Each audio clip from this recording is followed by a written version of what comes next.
അതിനുള്ള മാർഗങ്ങൾ നമുക്ക് കണ്ടെത്തിയേ പറ്റൂ.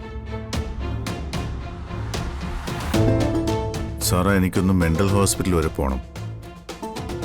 ശ്യാമയുടെ കാര്യമാണ്. ഞാൻ വന്നതിന് ശേഷം ഈ കാര്യം നമുക്ക് ഡീറ്റെയിൽ ആയിട്ട് സംസാരിക്കാം. പോയിട്ട് വാ. ചന്ദ്രശേഖര, അപ്പോ എല്ലാം ഐശ്വര്യമായിട്ട് അവസാനിച്ചു എന്ന് കരുതാം.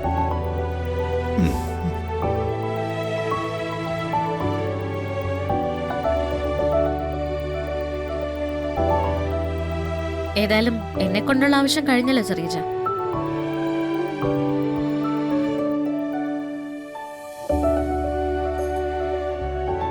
എന്നെയും വരുണ്ണെ ഇവിടെ നാട്ടി പായിക്കുമ്പോ കണിമംഗലത്ത് ആരെങ്കിലും മരിച്ചാ പോലും വന്നു പോരുന്ന ചെറിയച്ച വിലക്കിയത്. പക്ഷെ ഒരു ദോഷം നിങ്ങളുടെ തലയ്ക്ക് മുകളിൽ വന്നപ്പോ നിങ്ങൾ ആ വാക്ക് തെറ്റിച്ചു. എന്നെ വിളിച്ചുകൊണ്ട് വരാൻ ആളെ അയച്ചു.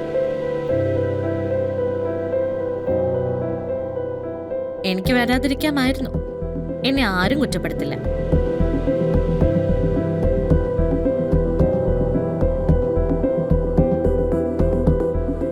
പക്ഷേ ഞാൻ വന്നു കയറിയ കണിമംഗലത്തിനെ ഞാൻ ഒരുപാട് സ്നേഹിക്കുന്നുണ്ട്.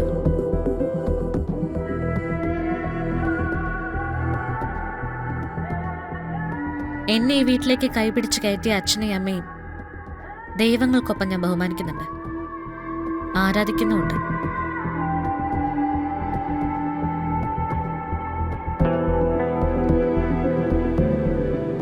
ഇന്ന് ഈ പൂജയ്ക്ക് വേണ്ടി ഭഗവാൻ എന്നെ എത്തിച്ചിട്ടുണ്ടെങ്കിൽ അതിനർത്ഥം ആരൊക്കെ തടസ്സം നിന്നാലും സത്യം ജയിക്കുന്നു തന്നെയാ.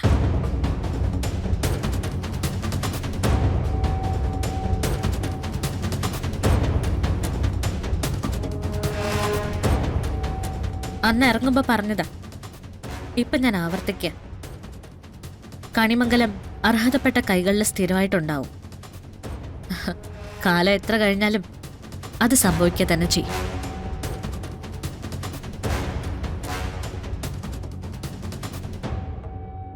ചന്ദ്രശേഖരൻ, കുട്ടി പറഞ്ഞതെല്ലാം സത്യമാണോ?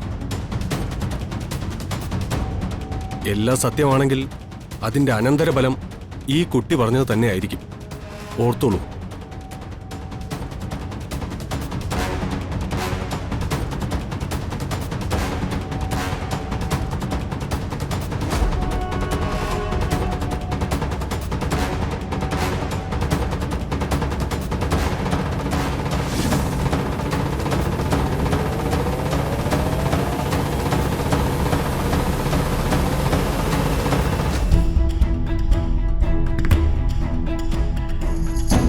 സാറാ,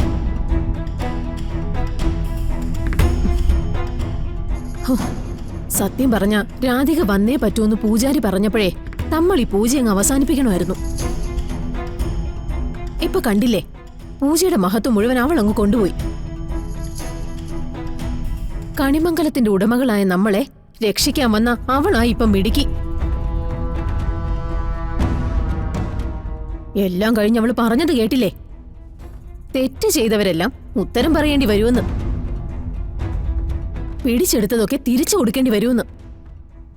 അവളുടെ ശാപം വലിച്ചു എന്ന് പറയാൻ ആ വൃത്തികെട്ട പൂജാരി. കാര്യങ്ങൾ ഇങ്ങനെയൊക്കെ ആവുമെന്ന് സത്യത്തിൽ ഞാനും പ്രതീക്ഷിച്ചില്ല. അവളുടെ വെല്ലുവിളിയൊന്നും കാര്യമായിട്ട് എടുക്കണ്ട. ദിവസം ഉന്തിത്തള്ളി നീക്കാൻ നക്കാപ്പിച്ചയ്ക്ക് കഞ്ഞിയും കറിയും വെക്കാൻ പോകുന്നവള് അത് വെച്ചാണോ നമ്മളെ തോൽപ്പിക്കാൻ പോകുന്നത്? അവിടാണ് ചന്ദ്രശേഖരന്റെ കണക്കുകൂട്ടലുകൾ തെറ്റുന്നത്. എന്തുപറ്റി? ഞാൻ പറഞ്ഞത് സത്യമല്ലേ? അല്ല, കോടിക്കണക്കിന് രൂപ ഇറക്കി എത്രയോ ആളുകൾ ശ്രമിക്കുന്നുണ്ടെന്നറിയോ ചർച്ച ചെയ്യുന്നൊരു ബ്രാൻഡ് ഉണ്ടാക്കാൻ. അത് അരിയുടെ ബ്രാൻഡ് ആയാലും കൊള്ളാം, ചോറിന്റെ ബ്രാൻഡ് ആയാലും കൊള്ളാം. ചന്ദ്രശേഖരനെ അറിയുന്ന എത്രയോ ലക്ഷാധിപതികൾ ഹോട്ടൽ ബിസിനസ്സിൽ ഇറങ്ങി പരാജയപ്പെട്ടിട്ടുണ്ട്. അതൊരുപാടുണ്ട്. അവര് പരാജയപ്പെടാൻ കാരണം എന്താ? അവർക്ക് ഫുഡിന്റെ ഒരു ബ്രാൻഡ് ആകാൻ പറ്റിയില്ല. ആറ്റുവാശ്ശേരി സദ്യ എന്നൊരു ബ്രാൻഡ് അവര് സൃഷ്ടിച്ചെടുത്തു.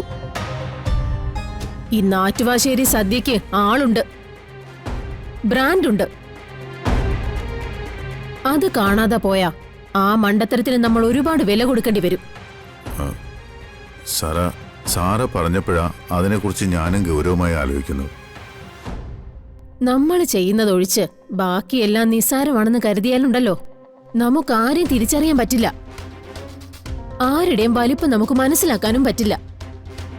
മറിച്ചാവട്ടെ, നമുക്ക് ചുറ്റും നടക്കുന്നതൊക്കെ നമുക്ക് മുകളിൽ കുതിക്കാൻ ആഗ്രഹിക്കുന്നവരുടെ പ്രവർത്തനങ്ങളാണെന്നറിയുമ്പോ അവരുടെ ഓരോ ചുവടും നമ്മൾ ശ്രദ്ധിക്കും. എന്നിട്ട് അവരുടെ കുതിച്ചുചാട്ടം നമ്മുടെ തല വരെ എത്തുമെങ്കിൽ ആ കാല് വെട്ടാൻ നമുക്ക് സാധിക്കും. മനസ്സിലായോ ചന്ദ്രശേഖര? രാധികയുടെ മനക്കരുത്ത് നിസ്സാരമല്ല. ആറ്റുവാശ്ശേരി കുടുംബം അവൾക്ക് കൊടുക്കുന്ന സപ്പോർട്ടും നിസ്സാരമല്ല. ഇപ്പൊ ആറ്റുവാശ്ശേരി സദ്യയുടെ രുചിയും നിസ്സാരമല്ല. എല്ലാം കൂടി അങ്ങ് കൊഴുത്താലേ ആ പെൺകുട്ടി കേറി അങ്ങ് വളരും. അതൊരു പക്ഷെ നമ്മൾ പിടിച്ചടക്കിയ കണിമംഗലത്തിനു മേലെയായി പോയാ അതിശയിക്കാനൊന്നുമില്ല. അതുകൊണ്ട് മുളയിലെ നുള്ളണം. ആറ്റുവാശ്ശേരി സദ്യ ഇനി അങ്ങോട്ട് വ്യാപിപ്പിക്കാൻ പാടില്ല. അതിനുള്ള മാർഗങ്ങൾ നമുക്ക് കണ്ടെത്തിയേ പറ്റൂ. സാറേ, എനിക്കൊന്ന് മെന്റൽ ഹോസ്പിറ്റൽ വരെ പോണം. ശ്യാമയുടെ കാര്യമാണ്. ഞാൻ വന്നതിന് ശേഷം ഈ കാര്യം നമുക്ക് ഡീറ്റെയിൽ ആയിട്ട് സംസാരിക്കാം. ആ, പോയിട്ട് വാ. ഞാൻ പറഞ്ഞത് ഓർമ്മയുണ്ടല്ലോ, ഒന്നും നിസ്സാരമായി കാണരുത്. ആരെയും നിസ്സാരമായി ചിന്തിക്കുകയോ അരുത്.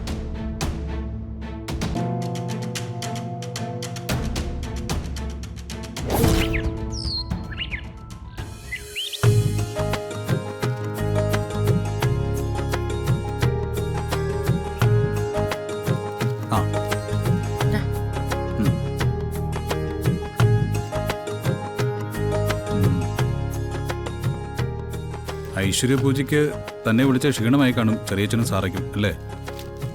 അവരെന്താ ചിന്തിക്കുന്നതെന്ന് നമ്മളെങ്ങനെ അറിയാനാ? പൂജയ്ക്ക് പൊയ്ക്കോട്ടെ എന്ന് ചോദിച്ചപ്പോ ഞാൻ സമ്മതിക്കാനുള്ള കാരണം എന്തെന്നറിയൂ? എന്താ? അച്ഛനും അമ്മയും കണിമംഗലത്തിൽ നിന്ന് തൽക്കാലം ഇറങ്ങി വരാൻ തയ്യാറില്ല. ഇനി കണിമംഗലത്തിന് എന്തെങ്കിലും ദോഷം വന്നാൽ അച്ഛനും അമ്മയും ആയിരിക്കുമല്ലോ അത് ആദ്യം ബാധിക്കുക. ആ ഉദ്ദേശം എന്റെ മനസ്സിലുണ്ടായിരുന്നു. പക്ഷെ ആ ഉദ്ദേശം മാത്രമല്ല ഞാൻ പോകാൻ കാരണം. പിന്നെന്താ? കുറെ കാലം മുൻപ് ഏത് സമയത്തും വിദേശത്ത് നടന്നിരുന്ന പയ്യനുണ്ടായിരുന്നു കണിമംഗലത്ത്. വീട്ടുകാര് നിർബന്ധിച്ചാലും വരില്ല, സഞ്ചാരം തന്നെ സഞ്ചാരം. പിന്നൊരു ദിവസം ആള് നാട്ടിലിറങ്ങി. എന്നിട്ടൊരു കടുത്ത തീരുമാനം എടുത്തു. ഇനി മുതല് ഈ കണിമംഗലം വിട്ട് ഞാൻ എങ്ങോട്ടും പോയില്ല എന്ന്. ശരിയല്ലേ? അന്ന് എടുത്ത തീരുമാനം ഇതുവരെ പാലിച്ചില്ലേ? ഇപ്പൊ നെഞ്ചി തൊട്ടെന്ന് പറഞ്ഞാ എനിക്ക് എന്റെ കണിമംഗലം മതിയെന്നല്ലേ പറയൂ? നമ്മൾ ഈ അലയുന്നത് കഷ്ടപ്പെടുന്നതൊക്കെ നമ്മുടെ കണിമംഗലം തിരിച്ചു പിടിക്കാനല്ലേ?